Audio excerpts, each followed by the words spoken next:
হয়রানি বন্ধ করিতে হইবে। তার এই আকাশচুম্বী জনপ্রিয়তায়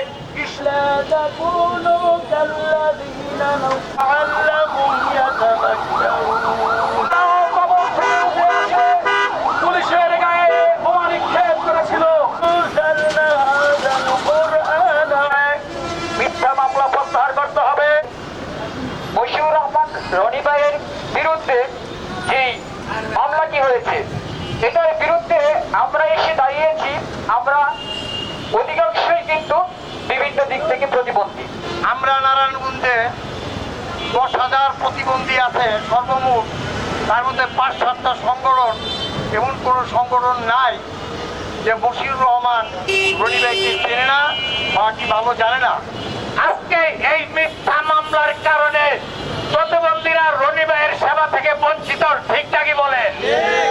কারণ একজন মানুষ ওইখানে গেল না, ওইখানে তার কোনো সম্পৃক্ত ছিল না, কারা ওইখানে ঝুট নামাইতে গেল, কারা ওইখানে গোলাগুলি করলো, আপনারা কোনো যাচাই বাছাই করলেন না।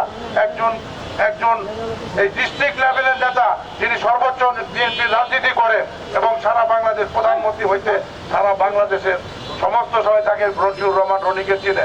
বারবার কারা নির্যাতিত, গুম, খুন, রিমান্ড এবং শরীরের এমন কোনো জায়গা নাই যেখানে আঘাত এবং রিমান্ডের চিহ্ন নাই। সেই নেতার বিরুদ্ধে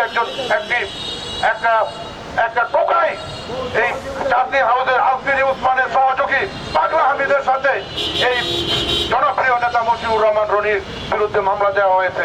আপনারা কি বলেন, একজন আওয়ামী লোক এই আলফিরি উসমানের ক্যাডার এই পাগলা হামিদের সাথে মশিউর রহমান রনির কি যায়?